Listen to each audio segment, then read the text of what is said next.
Shalom saudara, haleluya, selamat datang ke siri Renungan Ringkas dari Injil Yohanes yang berbentuk soalan dan jawaban.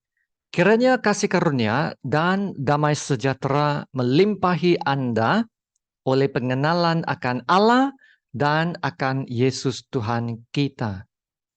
Kita akan lihat ayat 19 hingga ke 28 dalam bab yang pertama dengan tajuknya, adakah Yohanes Pembaptis Nabi Elia yang telah datang? Mari kita baca dari ayat 19. Dan inilah kesaksian Yohanes ketika orang Yahudi dari Yerusalem mengutus beberapa imam dan orang-orang Lewi kepadanya untuk menanyakan dia, "Siapakah engkau?" Ia mengaku dan tidak berdusta, katanya, "Aku bukan Mesias." Lalu mereka bertanya kepadanya, "Kalau begitu, siapakah engkau? Elia?" Dan ia menjawab, "Bukan." "Engkaukah Nabi yang akan datang?" Dan ia menjawab, "Bukan." Maka kata mereka kepadanya, "Siapakah engkau? Sebab kami harus memberi jawab kepada mereka yang mengutus kami. Apakah katamu tentang dirimu sendiri?" Jawabnya, "Akulah suara orang yang berseru-seru di padang gurun. Luruskanlah jalan Tuhan, seperti yang telah dikatakan Nabi Yesaya." Dan di antara orang-orang yang diutus itu ada beberapa orang Farisi. Mereka bertanya kepadanya, katanya, "Mengapakah engkau membaptis jikalau engkau bukan Mesias, bukan Elia, dan bukan Nabi yang akan datang?" Yohanes menjawab mereka, katanya, "Aku membaptis dengan air, tetapi di tengah-tengah kamu berdiri Dia yang tidak kamu kenal, yaitu Dia yang datang kemudian daripadaku. Membuka tali kasutnya pun aku tidak layak." Hal itu terjadi di Betania, yang di seberang sungai Yordan, di mana Yohanes membaptis. Demikianlah firman Tuhan. Dalam teks ini, Yohanes Pembaptis mulai bersaksi tentang Yesus. Ayat 28 mengatakan, dia berada di Betania yang di seberang sungai Yordan. Nah, disitulah dia membaptis orang dan bersaksi kepada orang ramai. Pada ketika itu datanglah para imam, orang-orang Lewi, dan beberapa orang Farisi yang bertanyakan tentang Yohanes Pembaptis. Jadi soalan edisi hari ini ialah, apakah hubungan Yohanes Pembaptis dengan Yesus? Apakah peranan Yohanes Pembaptis dan kenapakah ia sangat penting? Soalan yang kedua, kenapakah soalan-soalan ditanya sama ada Yohanes Pembaptis adalah Elia dan Nabi yang akan datang? Dan kita akan lihat petunjuknya di Maliaki bab 4 ayat 5 dan 6. Ibu bapak Yohanes Pembaptis adalah Zakaria dan Elizabeth. Dan Elizabeth dan Maria, yaitu ibu Yesus, adalah sanak saudara. Yohanes Pembaptis telah dilahirkan sebelum Yesus dilahirkan. Ya, namun Yohanes Pembaptis akan mengatakan sebab dia, yaitu Yesus, telah ada sebelum aku. Sebelum kelahirannya, Yohanes Pembaptis telah dipersiapkan Tuhan untuk suatu tugas yang sangat penting. Ya, dialah yang dikatakan dalam ayat 23 ini, suara orang yang berseru-seru di padang gurun. luruskanlah jalan Tuhan seperti yang telah dikatakan Nabi Yesaya. Bermaksud ada satu nubuatan tentang Yohanes Pembaptis ini. Dengan ini, Yohanes Pembaptis menggenapi nubuatan Yesaya. Dalam bab 40 ayat 3 Yesaya, ada suara yang berseru-seru, persiapkanlah di padang gurun jalan untuk Tuhan. Luruskanlah di padang belantara jalan raya bagi Allah kita. Nah, Yohanes Pembaptis berperanan sebagai pendahulu Yesus. Ya, suara yang mengumumkan kedatangan Yesus sebagai Mesias yang dinanti-nantikan oleh orang-orang Yahudi. Nah, pada masa itu ramai orang belum lagi mengenal siapakah Yesus. Maka Yohanes Pembaptis perlu mengumumkan kedatangan Yesus. Dan melalui pelayanan pembaptisannya, Yohanes Pembaptis menyeru, bertobatlah, ya, sebab kerajaan syurga dekat, dalam Matius bab 3 ayat 2.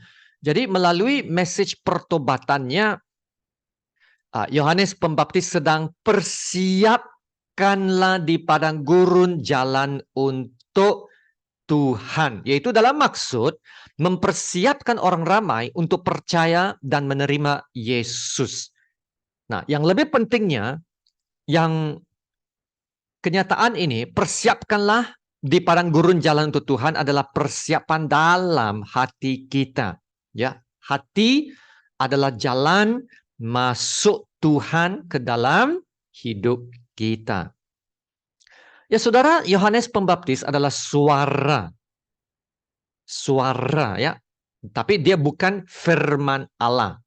Nah, sebagai suara, ya, Yohanes Pembaptis memainkan peranan yang sangat penting bersaksi tentang firman Allah yang akan datang itu, yaitu Tuhan Yesus. Nah, hari ini orang-orang percaya juga adalah suara bagi Tuhan, yaitu saksi Yesus dalam memberitakan firman dan kebenaran Allah. Amin. Nah, seterusnya kita lihat ayat ataupun soalan yang kedua. Kenapakah soalan-soalan ditanya sama ada Yohanes Pembaptis adalah Elia dan Nabi yang akan datang? Kita akan lihat petunjuknya di Maliaki 4:5-6. Ya, Malaki telah menubuatkan bahwa Nabi Elia akan datang kembali. Nah, lihat sekarang petikan ini dalam Maliaki. Nah, tolong beri perhatian kepada petikan ini. Maliaki 4:5-6. Sesungguhnya aku akan mengutus Nabi Elia kepadamu menjelang datangnya hari Tuhan yang besar dan dahsyat itu.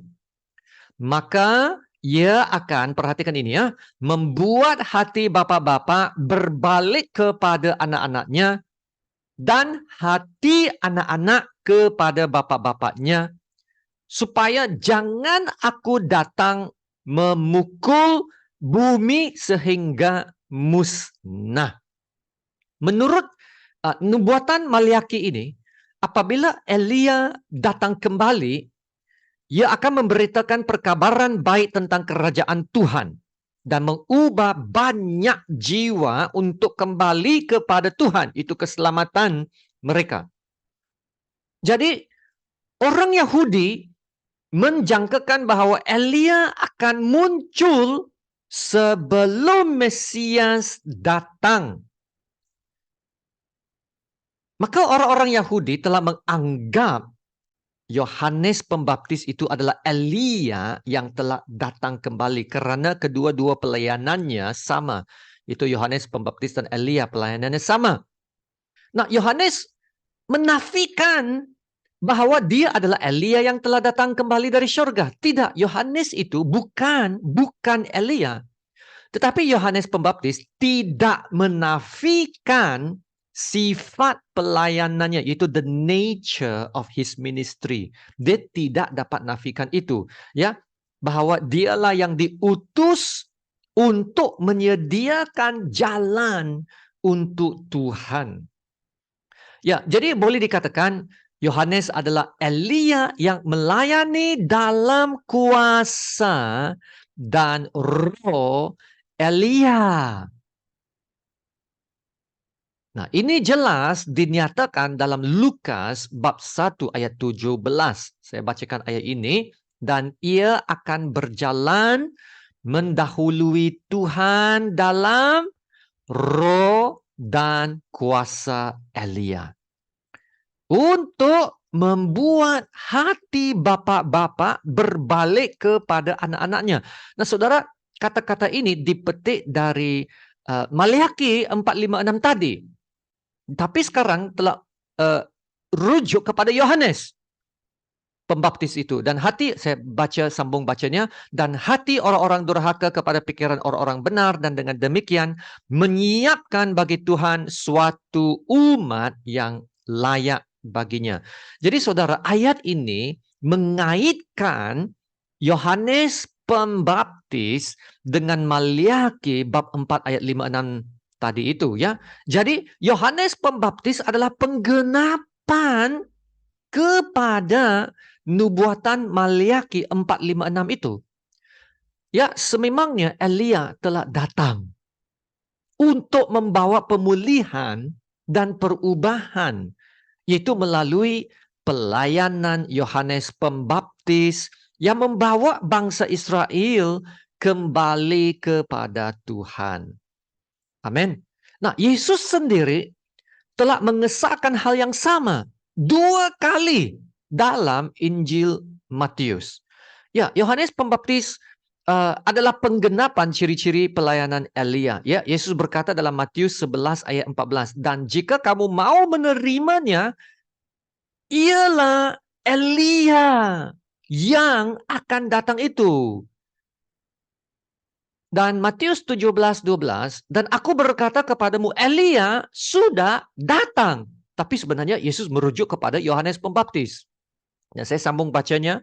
Tetapi orang tidak mengenal dia dan memperlakukannya menurut kehendak mereka. Dengan demikian juga anak manusia akan menderita oleh mereka. Nah, perhatikan ayat 13.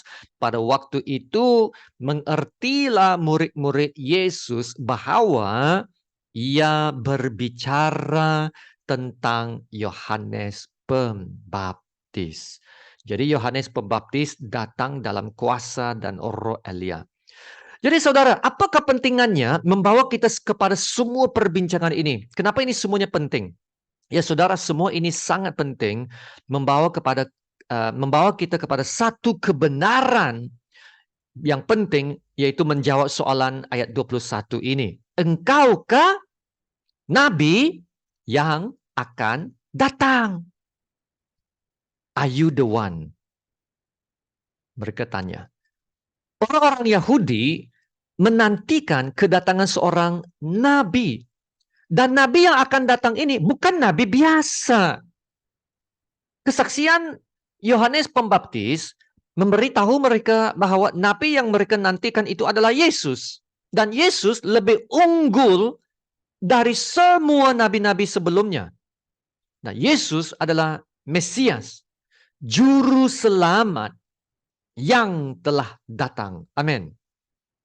Dan Yohanes Pembaptis mengatakan, dia membaptis dengan air, tapi Yesus datang membaptis dengan Roh Kudus dan api. Yaitu, Yesus datang bukan saja mengumumkan pertobatan dan kerajaan Allah, tetapi Yesus memberikan keselamatan kepada hidup yang kekal dan membawa perubahan hidup yang dari dalaman. Bukan melalui kekuatan kita, tetapi melalui Roh Allah yang akan dianugerahkan kepada kita yang diam dalam kita. Amin. Haleluya. Mari kita berdoa. Haleluya, Allah Bapa kami yang di surga, Bapa yang kami sembah, yang kami muliakan, dan yang kami agungkan. Terima kasih Tuhan untuk firman-Mu. Ya Bapa Tuhan, kami mengagumi rencana-Mu yang begitu teratur, yang begitu luar biasa. yaitu bagaimana Engkau telah mengaturkan segala-galanya tepat pada waktunya. Yesus telah datang tepat pada waktunya sebagai penggenapan kepada nubuatan-nubuatan dari perjanjian lama hingga perjanjian baru. Haleluya. Ya Tuhan, Engkau Bapa, Allah yang begitu sabar, panjang sabar. Terima kasih Bapa untuk kasih setiamu, kasih-Mu yang telah turun kepada manusia melalui pernyataan Tuhan Yesus Kristus. Haleluya. Dan Tuhan Yesus telah menyempurnakan keselamatan manusia. Terima kasih Bapa, terima kasih Bapa. Roh Kudus, bekerjalah Roh Kudus dalam hidup kami semua. Kami percaya perkara baik, perkara yang mulia dan yang indah akan terjadi apabila Roh Kudus bekerja. Terima kasih Bapa. Dalam nama Tuhan Yesus yang termulia, kami berdoa dan ucap syukur. Amin. Sama-sama kita menerima berkat Tuhan. Tuhan memberkati engkau dan melindungi engkau. Tuhan menyinari engkau dengan wajah-Nya dan memberi engkau kasih karunia. Tuhan menghadapkan wajah-Nya kepadamu dan memberi engkau damai sejahtera. Amin.